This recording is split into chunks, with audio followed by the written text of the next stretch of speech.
সদ্য রান্না করা ভাত যদি আপনি সরাসরি না খেয়ে সেটাকে ফ্রিজে রেখে ঠান্ডা করে নেন এবং পুনরায় গরম করে খান, সেক্ষেত্রে সেই ভাত খাওয়ার ফলে আপনার শরীরে 3টা দারুণ উপকারী ব্যাপার ঘটে।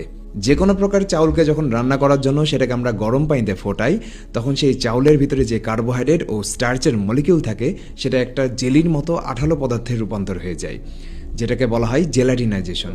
এই জেলাটিনাইজেশন প্রক্রিয়াতেই মূলত চাউল নরম ভাতে রূপান্তর হয়। জেলাটিনাইজেশন প্রক্রিয়ার ফলে সেই চাউলের ভিতরে থাকা কার্বোহাইড্রেট ও স্টার্চের মলিকিউলগুলো আমাদের শরীর খুব সহজেই শোষণ করে নেয়, যার কারণে সেই চাউলটা যখন ভাতে রূপান্তর হয় তখন সেই ভাত খাওয়ার ফলে আমাদের রক্তে খুব দ্রুত গতিতে সুগার রেইজ হয়। এখন এই জেলাটিনাইজেশনের ফলে আমাদের রক্তে যে দ্রুত গতিতে চিনি বেড়ে যাচ্ছে, এটাকে থামানোর একটি উপায় রয়েছে, সেটাকে বলা হয় রেট্রোগ্রেডেশন। এই রেট্রোগ্রেডেশন প্রক্রিয়ার ফলে চাউলের ভিতরে যে কার্বোহাইড্রেট ও স্টার্চের মলিকিউল থাকে সেগুলো রেজিস্ট্যান্স স্টার্চে পরিণত হয়ে যায়, যার কারণে আমাদের রক্তে খুব দ্রুত চিনি বাড়ে না।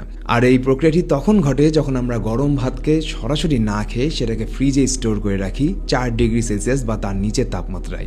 তখন সেই ভাতের ভিতরে যে কার্বোহাইড্রেট ও স্টার্চের মলিকিউল থাকে, সেই ভাতের মলিকিউলগুলো একটি শক্ত কাঠামো ধারণ করে, যেটাকে বলা হয় রেজিস্ট্যান্স স্টার্চ। আর এই রেজিস্ট্যান্স স্টার্চ আমাদের অন্ত্র সরাসরি হজম করতে পারে না, বরং আমাদের অন্ত্রের ভিতরে যে ভালো ব্যাকটেরিয়াগুলো আছে সেগুলো এই রেজিস্ট্যান্স স্টার্চকে নিজের খাদ্য হিসেবে গ্রহণ করে, যার কারণে সেই ঠান্ডা করা ভাতকে যখন আমরা পুনরায় গরম করে খাচ্ছি তখন সেই ভাত খাওয়ার ফলে আমাদের রক্তে সুগার রেইজ হবে না, যেটা একই সাথে আমাদের তলপেটে অতিরিক্ত মেদ জমতে বাধা দিবে এবং সেই ভাত খাওয়ার ফলে আমাদের শরীরের ভিতরে যে গুড ব্যাকটেরিয়াগুলো আছে সেগুলো বংশ বিস্তার করবে, যেটা ওভারঅল 3 দিক দিয়ে আপনার উপকার করবে।